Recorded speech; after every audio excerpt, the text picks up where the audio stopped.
19 inch Android pose ആണ്. വലിയ സ്ക്രീനാണ്. അത് ടച്ച് അല്ല, നമുക്ക് മൗസ് വെച്ചിട്ട് ടച്ച് ചെയ്ത് നമുക്ക് തന്നെ ഉപയോഗിക്കാം. ഒരുപാട് കോസ്റ്റ് കുറച്ച് ചെയ്യാൻ പറ്റുന്നതാണ്. 2 ഇഞ്ച് പ്രിന്ററും ഇത് വെച്ചിട്ട് ഫുൾ സിസ്റ്റം വന്നിട്ടാണെങ്കിൽ 10,990 ആണ് വരുന്നത്. അതിന്റെ പ്രിന്റർ അത് കണക്കിത് ആൻഡ്രോയിഡ് പോസ് ആണ്. ക്യാഷ് പവർ എക്സ്ട്രാ ആണ് വരുന്നത്. 4,000 വരും.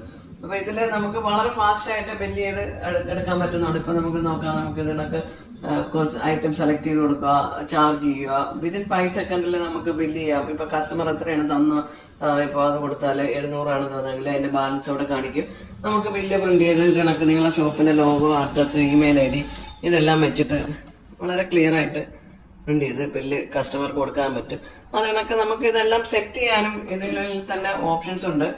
അപ്പോൾ റെസ്റ്റോറന്റിന് വേണ്ടിയിട്ടൊക്കെയാണ് നമ്മളിപ്പോൾ ഇത് റെസ്റ്റോറന്റിന് വേണ്ടിയിട്ടാണ് സെറ്റ് ചെയ്തിരിക്കുന്നത്. നിങ്ങൾക്ക് ഏത് ടൈപ്പ് ബിസിനസ്സിന് ഇത് ഉപയോഗിക്കാൻ പറ്റുന്നതാണ്. ഇവിടെ ഇതിന് നമുക്ക് സ്റ്റോക്ക് കാര്യങ്ങളൊക്കെ മെയിൻറ്റെയിൻ ചെയ്യാനായിട്ടുള്ള ഓപ്ഷൻസ് ഉണ്ട്. ഇതൊക്കെ നമ്മൾ നേരത്തെ ആഡ് ചെയ്തിരിക്കുന്ന ഐറ്റംസ് ആണ്. നിങ്ങൾക്ക് ഐറ്റംസ് ആഡ് ചെയ്യാനാണെങ്കിൽ ഇത് ആഡ് പ്രസ് ചെയ്ത് കഴിഞ്ഞാൽ നമുക്ക് ഐറ്റത്തിന്റെ പേര്, കാറ്റഗറി, ഇത് വെയിറ്റ് അടിസ്ഥാനത്തിലാണെങ്കിൽ അങ്ങനെ, അപ്പോൾ അത് കണക്ക് ഇപ്പോൾ പീസ് ആണെങ്കിൽ അങ്ങനെ ഓരോ ഇതും അത് കണക്ക് നിങ്ങൾക്ക് സ്റ്റോക്ക് കാര്യങ്ങളൊക്കെ അതിൽ മെയിൻറ്റെയിൻ ചെയ്യാനായി ട്രാക്ക് സ്റ്റോക്ക് ഓൺ ആക്കിയാൽ മതി. അത് കണക്ക് നമുക്ക് ഇമേജ് ആണെങ്കിൽ ഇപ്പോൾ നമ്മളവിടെ സ്ക്രീനിൽ കാണുന്ന കണക്ക് നിങ്ങൾക്ക് ഇമേജ് വെച്ച് കൊടുക്കാനാണെങ്കിൽ ഇവിടെ ചൂസ് ഫോട്ടോ, ടേക്ക് ഫോട്ടോ, ഇങ്ങനെ ഉള്ള ഓപ്ഷൻസ് എല്ലാം ഇതിനകത്ത് അവൈലബിൾ ആണ്. അത് കണക്ക് നമുക്ക് ടാബിലോ ഫോണിലൊക്കെ ഓർഡർ എടുക്കാനൊക്കെ ഉള്ള ഓപ്ഷൻസ് ഉണ്ട്. നമുക്ക് ഇതൊന്ന് വെയിറ്റർക്ക് ഓർഡർ എടുക്കാനായിട്ടുള്ളതാണ്. ഓർഡർ എടുക്കാനായിട്ട് ഇപ്പോൾ നമുക്ക് ഐറ്റം സെലക്ട് ചെയ്ത് കൊടുക്കുക. ഇതിപ്പോൾ ഏത് ഐറ്റം വേണം. ഇപ്പം ഇത് തന്നെ നമുക്ക് ക്വാണ്ടിറ്റി കൂട്ടി കൊടുക്കണമെങ്കിൽ നമുക്ക് ഇവിടെ കൂട്ടാനും കുറയ്ക്കാനൊക്കെ ഉള്ള ഓപ്ഷൻ ഉണ്ട്.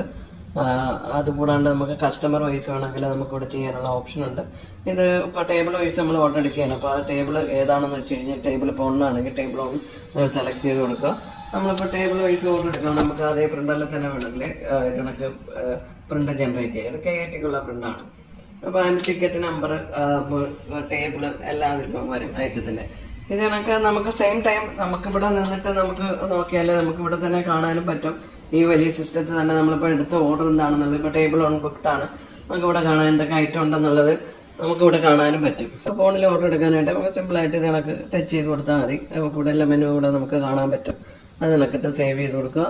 നമുക്ക് ടേബിൾ ഏതാണെന്ന് വെച്ച് കഴിഞ്ഞാൽ സെലക്ട്. ഇപ്പോൾ നമ്മൾ ടേബിൾ 2 ആണെങ്കിൽ നമ്മൾ ടേബിൾ 2 സെലക്ട് ചെയ്തിട്ട് നമ്മൾ ഓർഡർ എടുക്കും.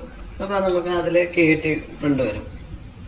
ഇതെല്ലാം നമുക്ക് എല്ലാമായിട്ട് ലിങ്ക് ചെയ്തിട്ട് ഫോണിലായാലും ടാബിലായാലും ഈ സിസ്റ്റത്തിലായാലും എല്ലാം നമുക്ക് ഇതെല്ലാം ലിങ്ക്ഡ് ആണ്. നമുക്കിപ്പോൾ ഇതിൽ തന്നെ നമുക്കിവിടെ ഇന്നാലും നമുക്ക് കാണാൻ പറ്റും ഏതൊക്കെ ടേബിളാണ് ബുക്ക്ഡ്. ഇപ്പോൾ നമുക്കിവിടെ ടേബിൾ 1 ഇപ്പം ജസ്റ്റ് ഇപ്പോൾ നമ്മളെടുത്ത ടേബിൾ 2 നമുക്കിവിടെ കാണാം. അതിൽ ഏതൊക്കെയാണെന്ന് വെച്ച് കഴിഞ്ഞാൽ നമുക്ക് ഐറ്റംസ് ഇവിടെ നിന്നാലും നമുക്ക് കാണാം. ഇനിയിപ്പോൾ അതിനെ തന്നെ നമുക്ക് ബില്ല് ചെയ്ത് കൊടുക്കാനാണെങ്കിൽ അത് സെലക്ട് ചെയ്തിട്ട് നമുക്കിവിടെ ചാർജ് കൊടുക്കുക. നമുക്കിപ്പോൾ 390 വന്നു. അപ്പോൾ കസ്റ്റമർ ഇപ്പോൾ ഒരു 500 ആണ് തന്നെങ്കിൽ ബാലൻസ് എത്രയെന്ന് കാണിക്കും. എന്നിട്ട് നമ്മൾ പ്രിന്റ് ബില്ല് ചെയ്ത് ഇതിനൊക്കെ ബില്ല് പ്രിന്റ് ആയിട്ട് വരും. വളരെ സിമ്പിൾ ആയിട്ടുള്ള സിസ്റ്റം. ഇത് ആർക്കും ഉപയോഗിക്കാൻ പറ്റും. അത് നിങ്ങൾക്ക് ടാബിലും ഫോണിലും എല്ലാത്തിലും ചെയ്യാൻ പറ്റുന്നതാണ്.